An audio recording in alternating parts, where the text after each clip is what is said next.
The first station to pick it up was Outpost Relay 7. Nobody paid much attention to Outpost Relay 7 under normal circumstances. It sat at the far edge of the Council's monitored space doing the same job it had been doing for 30 years, scanning, logging, forwarding data to the Central Monitoring Center, and generally existing in the quiet, unremarkable way that most deep space infrastructure existed. The staff rotated every 6 months. The equipment got serviced once a year. Nothing interesting had ever happened there and nobody had ever expected anything interesting to happen there. At 0340 station time, the outpost's primary scanner returned a contact reading so large that the system's first response was to flag it as a malfunction and send an automatic diagnostic request to the maintenance log. The diagnostic came back clean. The scanner ran the reading again. Returned the same result. Flagged it as a malfunction a second time and sent a priority alert to the on-duty operator, a young man named Pete who had been on shift for 4 hours and had spent most of that time reading and drinking cold coffee. Pete looked at the alert. Looked at the reading. Ran a manual check on the scanner calibration. Everything came back green. He looked at the size reading again for a long moment and then did what any reasonable person would do when their equipment was telling them something that didn't fit inside any category they had a reference for. He called the second station.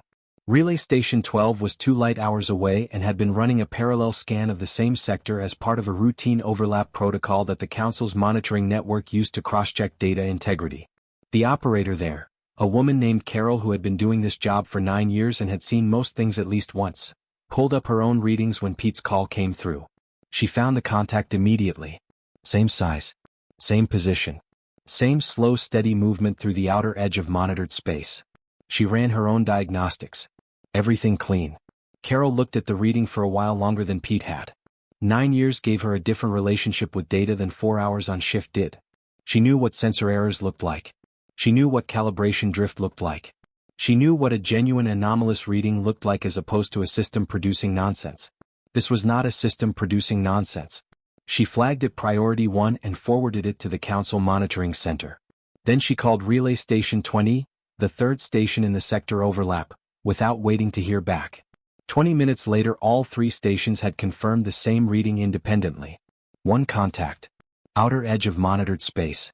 Moving at a slow and steady pace with no course variation and no response to any of the identification requests that all 3 stations had begun broadcasting on standard frequencies the moment the cross-confirmation came through. Carol sat at her station and looked at the numbers and felt something she didn't experience often in 9 years of watching empty space produce nothing of interest. She felt it before she had words for it. The specific quality of a moment that was different from all the moments before it in a way that couldn't be undone. The data arrived at the Council Monitoring Center at 0612 and landed on the desk of Chief Analyst Vera Kim. Vera had been Chief Analyst for 7 years. Before that, she had worked her way up through every level of the Monitoring Center's structure, starting as a junior data processor and moving steadily upward through competence and the specific quality of mind that the job rewarded above everything else. The ability to look at information without deciding what it meant before you understood what it was. She was in the middle of a routine morning review when the priority flag came through. She opened it with the same calm efficiency she brought to every flag regardless of its priority level, because in her experience the most important skill in her job was treating every piece of data with the same initial attention before you decided how much it deserved. She read the cross-confirmation from all 3 stations. Pulled up the raw readings. Looked at the size data. Then she asked the system to run the confirmation again. Came back the same.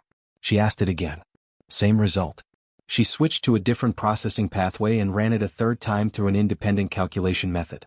Same result. She sat back in her chair and looked at the number on her screen and was aware of a very specific sensation. The sensation of her experienced analytical mind trying to find an explanation that fit and coming up empty in a way it almost never did. The contact was real. 3 independent stations. Clean diagnostics across all of them. Cross-confirmed data with no variance between readings. The number on her screen was not a malfunction and not a calibration error and not any kind of system artifact she had ever encountered in 7 years of looking at every unusual reading that came through this center. It was a ship. One ship.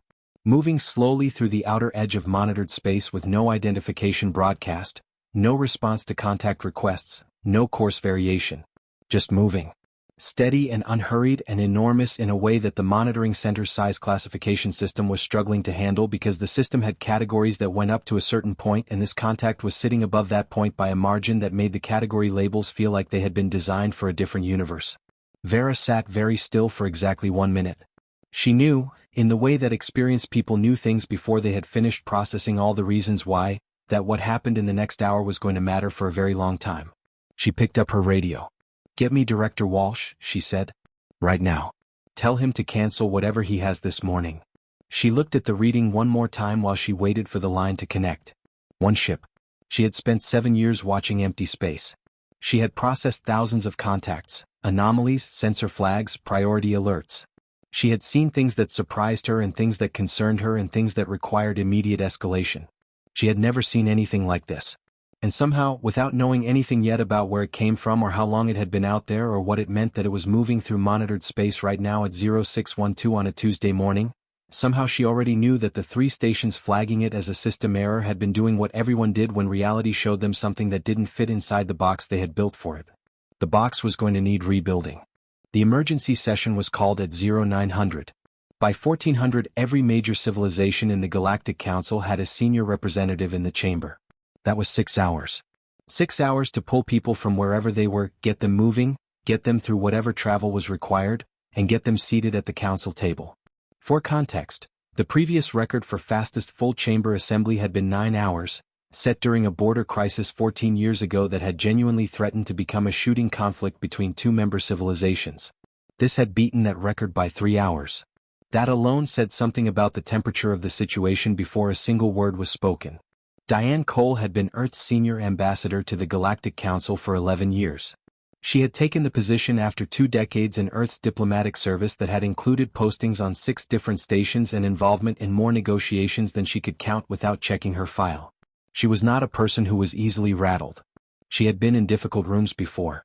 Rooms where the outcome was genuinely uncertain and the stakes were genuinely high and the people across the table were genuinely unhappy.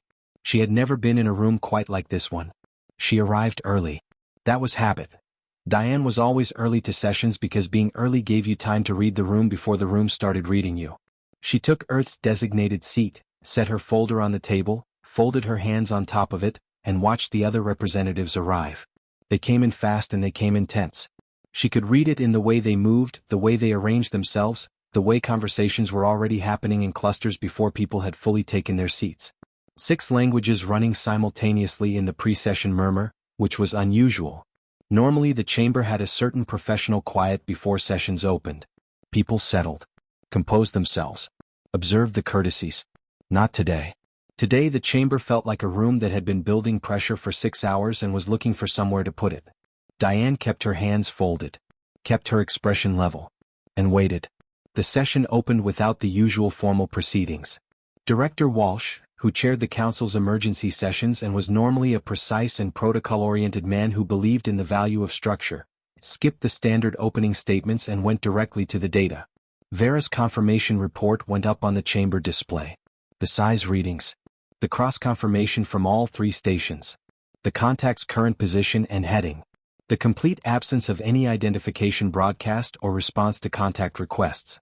The chamber looked at the numbers. Then everyone started talking at once. Diane had expected noise.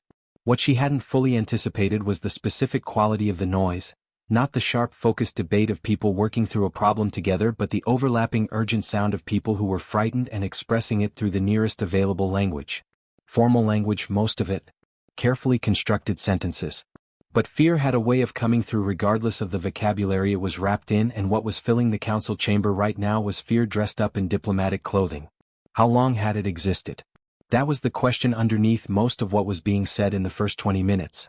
Not just the ship itself but the capacity it represented, the knowledge, the resources, the time required to build something of that scale. How long had Earth been doing this quietly? What else had been happening quietly? What did humanity know that it had chosen not to share with the council it had been a member of for 60 years? Why hadn't Earth disclosed it? That one came up repeatedly and from multiple directions. The Verith representative, who was normally the most measured voice in any session, used the word transparency twice in the same statement, which was about as close as he ever came to direct accusation. The Davan representative was less measured. She used language that the translation system rendered in carefully neutral terms but whose tone carried clearly enough regardless of the words. What were the humans planning? That one sat underneath everything else like a floor.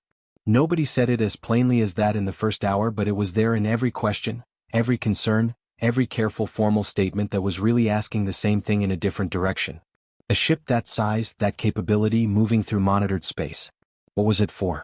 What was it heading toward? What had Earth decided to do that it hadn't told anyone about? Diane sat through all of it.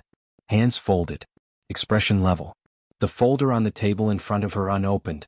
She listened to 6 languages talking over each other and translated the noise into its actual components the way 11 years in this chamber had taught her to do, separating the fear from the politics, from the genuine questions, from the ones that were really statements in disguise. She did not speak. Nobody had addressed her directly yet, and she had no intention of inserting herself into a room that was still figuring out what it was actually asking. Premature answers to unclear questions made situations worse. She had learned that early and never forgotten it. The session ran for 2 hours before the room began to run out of steam on its own questions and the repetition started setting in. The same concerns cycling back around for the 3rd and 4th time, slightly reworded. That was the sign that the initial reaction was burning through itself and something more focused was about to replace it. Director Walsh called for order. The room settled, not fully but enough. He looked down the table. At Diane. The whole chamber followed his gaze. 12 civilizations worth of senior representatives, every one of them looking at the woman who had been sitting quietly at Earth's seat for 2 hours with her hands folded and her face giving away nothing at all. The room went quiet for the first time since the session opened. Walsh said, "Ambassador Cole, perhaps you could help the council understand what we are looking at." Diane unfolded her hands. Looked around the table once, slowly, making brief eye contact with enough representatives to acknowledge the room as a whole. Then she looked at Walsh. "What would you like to know?" she said. Her voice was calm. Completely, genuinely calm. Not performed calm, the real kind that came from knowing what you were going to say before anyone asked and having decided a long time ago that the truth was the right answer. The chamber stared at her. And Diane Cole, Earth's senior ambassador to the Galactic Council, folded her hands again and waited for the first real question. Diane took a breath. Not a nervous one. The kind you took before saying something that deserved to be said carefully. She didn't open her folder. Everything she was about to say she knew without notes because it wasn't information she had prepared for this meeting. It was history she had carried for 11 years, the way everyone who sat in Earth's council seat eventually carried it, not as a burden exactly, more as a context. A background that explained the foreground without excusing it or apologizing for it. She started at the beginning. The real beginning. Before we joined this council, Diane said, before first contact with any civilization currently represented in this room, humanity spent a very long time alone. The chamber was quiet. She let that sentence sit for a moment before continuing. Not alone in the sense of isolated or cut off. Alone in the sense of looking out at a universe that was enormous and unknown and completely silent in every direction we pointed our equipment. For a long time, centuries, we sent signals and received nothing back. We built better equipment and sent better signals and still received nothing. We developed the technology to look further and further out into space, and what we found was more space. More silence. More of a universe that gave us no indication of what it contained or what might be living in it. She looked around the table. You have to understand what that does to a species over time. The not knowing. The silence. Some of our people decided it meant we were alone, the only life in a universe that had produced life exactly once. Others decided it meant something was out there and the silence had a reason we couldn't identify yet. Both of those possibilities, if you sat with them long enough, produced the same response. She paused. Preparation. General Boyd Nash was sitting in the 3rd row of the observer section at the back of the chamber. He had come because Diane had asked him to and because his presence was useful. Not to speak, not to present, just to be visible. A man in a military uniform sitting quietly in the back of a room said certain things without saying anything. Diane understood that. Boyd appreciated it about her. He had heard this part of the history before. Had known it long before he met Diane, long before he took the position that put him in rooms like this one. It was the kind of history that people in his line of work absorbed early because it explained everything that came after it. The Long Watch. What it was. Why it had produced what it produced. He sat with his hands on his knees and watched the chamber listen to Diane and said nothing. We called it the Long Watch, Diane continued. Not officially. There was no program by that name, no formal declaration, no single moment where humanity collectively decided this was what we were doing. It was more gradual than that. A direction that emerged from the combination of what we feared, what we hoped for, and what our history had taught us about what happened to people who were unprepared when something larger than them arrived. Earth's history is not a peaceful one, she said. And she said it without apology or embarrassment, just as a fact that anyone who had spent any time studying humanity already knew. We spent a very long time in conflict with each other. Wars over land, over resources, over belief, over power. We know what it looks like when something stronger meets something weaker and the stronger thing has no reason to hold back. We knew it from the inside. From being both things at different points in our own story. When we started seriously considering that the universe might contain other life, other civilizations potentially far older and more developed than our own, we brought that knowledge with us. We did not assume the universe would be friendly. We did not assume it would be hostile either. We assumed it would be unknown. And we decided, as a species, that the correct response to an unknown universe was to make sure that whatever was in it, whatever we eventually met out there, would meet something that gave it reason to think carefully. She let that land. Not something aggressive. Not something pointed outward with hostile intent. Something that simply existed. That was present. That communicated through its existence alone that humanity had looked at the universe and taken it seriously. The Dreadnought's construction had begun quietly. That was how Diane described it, and it was accurate, not secret in the sense of hidden or deceptive, but quiet in the way that long-term projects were quiet when they ran on a timescale longer than political cycles and didn't require public attention to keep moving forward. It was funded. It was staffed. It was built by people who understood what it was for and believed in that purpose without needing it announced. It took decades. The engineering problems alone were significant enough that solving them produced secondary advances across multiple fields that eventually filtered into civilian technology without anyone connecting them back to their origin. The hull material had been developed for the Dreadnought first. The power management systems. The propulsion architecture. Things that were now standard in various forms across Earth's civilian and commercial sectors had started as solutions to specific problems that building something of that scale had presented. By the time it was complete, Earth had made first contact. Had begun the slow process of integration into a galactic community that turned out to be real after all those centuries of silence. And humanity had decided, quietly, without fanfare, in the same gradual collective way it had decided most things, that being part of a community did not mean the long watch was over. It just meant the universe had gotten larger. Diane looked around the table one more time. At 12 civilizations sitting very still and very quiet in a chamber that had been anything but still and quiet 2 hours ago. The Dreadnought is not pointed at anyone in this room, she said. It has never been pointed at anyone in this room. It exists because humanity spent a very long time alone in a universe it didn't understand and made a decision about how to face that. She paused. We stand by that decision. Boyd looked at the floor in front of him. He had heard this part before. It landed the same way every time. Director Walsh called a brief recess after Diane finished speaking. 15 minutes. Enough time for the chamber to breathe, for representatives to confer with their staff, for the initial weight of what they had just heard to settle into something more workable. Diane used the time to drink her water and look at nothing in particular. Boyd used it to find the coffee station that the support staff kept stocked near the observer entrance and pour himself a cup that turned out to be better than he expected. When the session resumed, the temperature in the room had shifted. Not calmer exactly. More focused. The scattered, frightened energy of the first 2 hours had burned down into something quieter and more pointed. The representatives had processed the history. Now they wanted the present. Specifically, they wanted the numbers.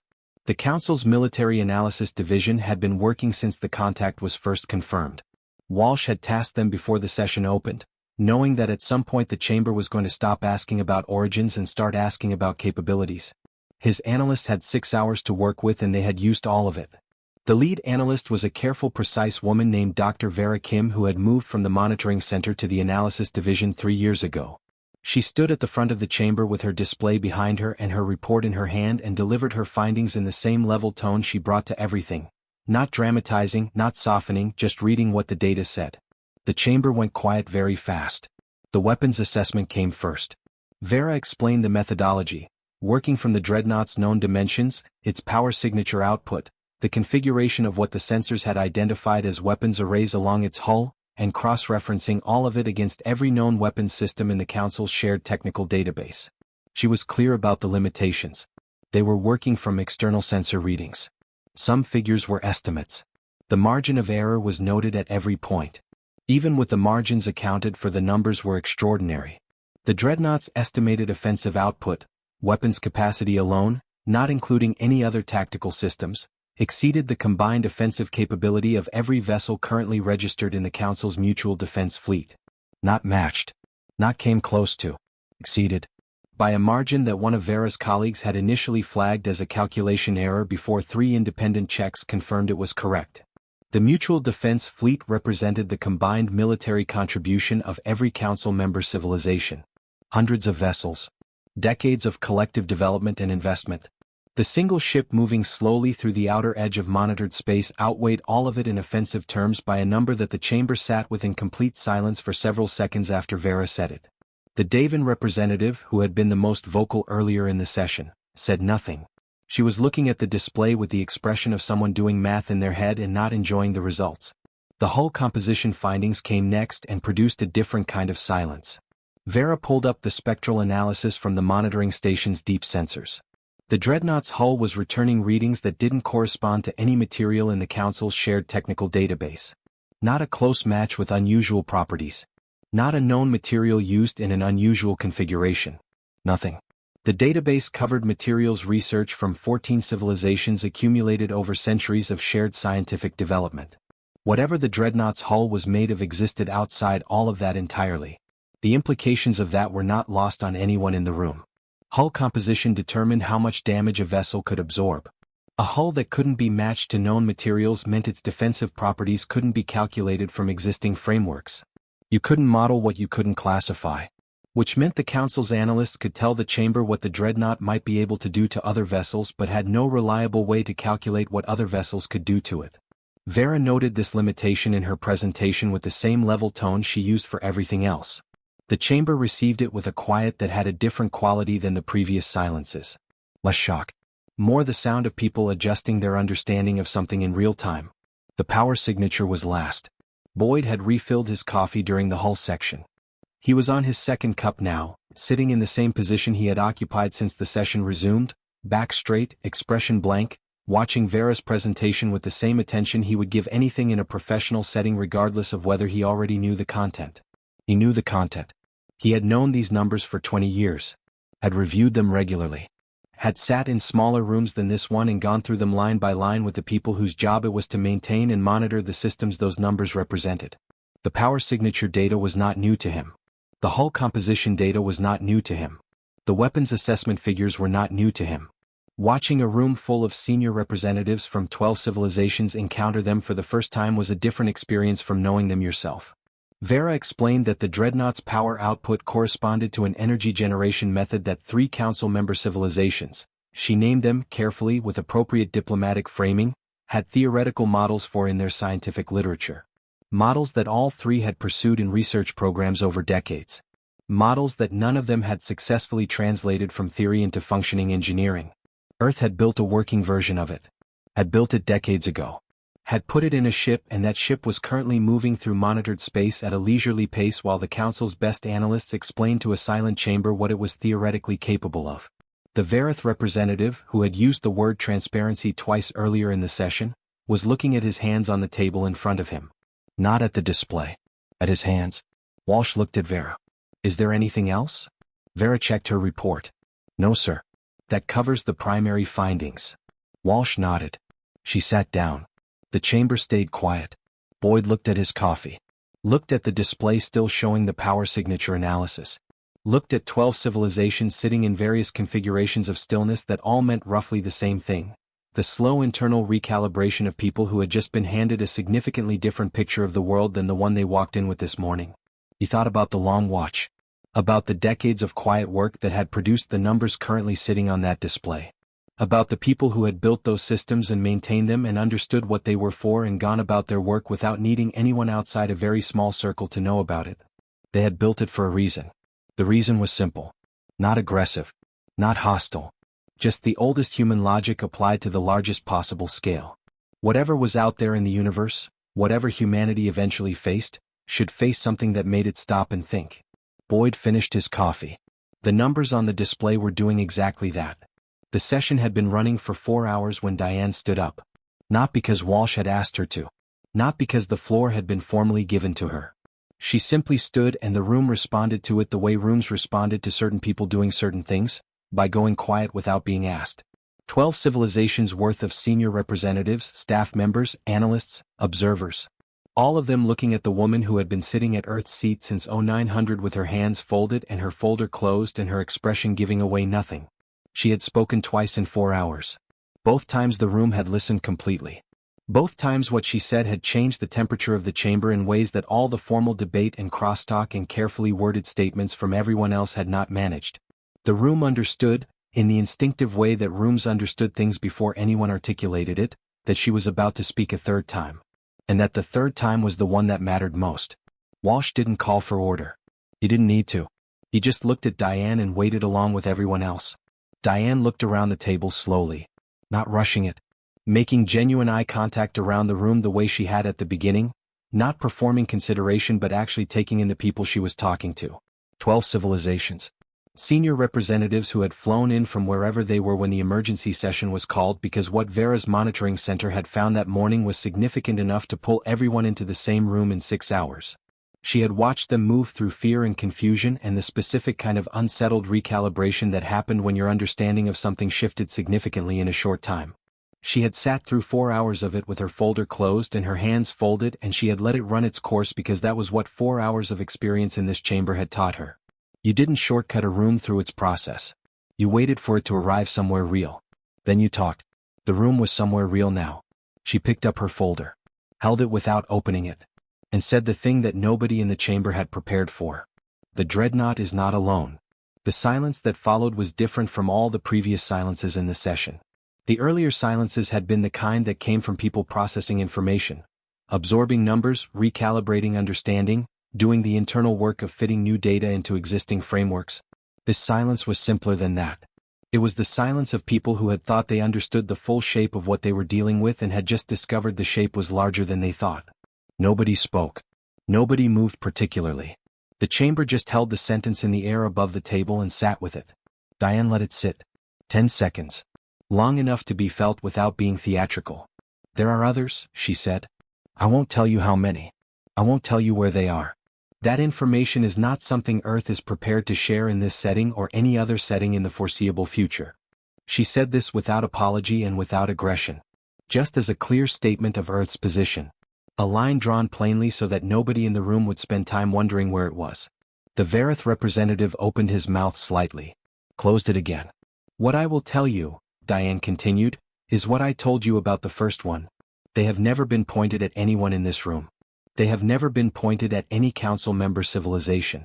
They have never been pointed at any civilization with which humanity has had any contact of any kind. She paused. That is not a coincidence. It is a choice. It has always been a choice and it remains one. Boyd set his empty coffee cup down on the small surface beside his chair. He had been in the observer section for 4 hours and had said nothing and done nothing beyond existing in the room in the way Diane had asked him to. Present. Visible. A man in a military uniform who knew things he wasn't being asked to share and was comfortable with that. He watched Diane hold the room and thought about what she was doing with the same professional appreciation he brought to watching anyone do their job exceptionally well. She was not threatening. She was not reassuring in the hollow way that reassurances without substance were reassuring. She was giving the council something more useful than either of those things. She was giving them clarity. They exist for one reason, Diane said. Her voice was the same as it had been all session. Level. Unhurried. The kind of voice that didn't need volume because it had something steadier than volume behind it. Humanity spent a very long time alone looking at a universe it didn't understand. We made a decision during that time about what kind of presence we wanted to be in whatever was out there. Not aggressive. Not expansionist. Not pointed outward with hostile intent toward anyone. She looked around the table one final time. But present. Seriously, genuinely present. In a way that meant whatever humanity ever encountered, whatever came toward us, whatever looked at Earth and made a calculation about what we were and what we could be made to accept, would face something that made it think very carefully before taking another step. The chamber was absolutely still. That has not changed, Diane said. Our membership in this council has not changed it. Our relationships with the civilizations in this room have not changed it. The long watch did not end when the universe turned out to have people in it. She paused. If anything, it gave us more reason to take it seriously. She looked at Walsh. I think that covers what I wanted to say. Walsh nodded once. Slowly. Diane picked up her folder. Pushed her chair in neatly. and walked toward the door at the same pace she had walked in that morning, unhurried, straight-backed, completely composed. The door opened. She walked through it. It closed behind her with a sound that was barely audible in the silence of the chamber. Boyd sat for a moment in the quiet. Around him 12 civilizations worth of representatives were very still in the way that people were still when they were doing significant internal work and didn't have anything ready to say yet. The display at the front of the chamber still showed Vera's power signature analysis from the presentation. The Dreadnought's readings sitting there in clean data lines above a database classification field that read, unknown. No match found. Boyd looked at it for a moment. Then he picked up his empty coffee cup, stood, and walked toward the observer exit. He nodded once to the security officer at the door who nodded back. Professional and unremarkable. He stepped into the corridor outside the chamber. Quieter out here. The sound of the ventilation system. Distant footsteps somewhere further down the hall. He thought about the long watch. About the decades of work that had produced what Diane had just described to a silent room. About the people who had built those ships and the people who maintained them and the people who would never sit in a council chamber and explain them to anyone because their job existed several layers below the level where explanations happened.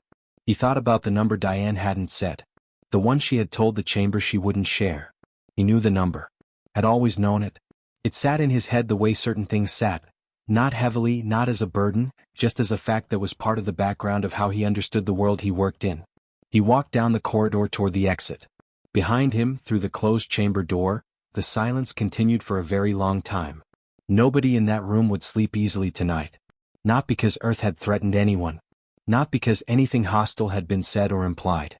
But because the universe had turned out to be larger and more serious than it had appeared this morning, and the council was sitting in the particular discomfort of realizing that the quiet member, the reliable one, the one nobody had ever really thought about too hard, had been taking the universe seriously for a very long time.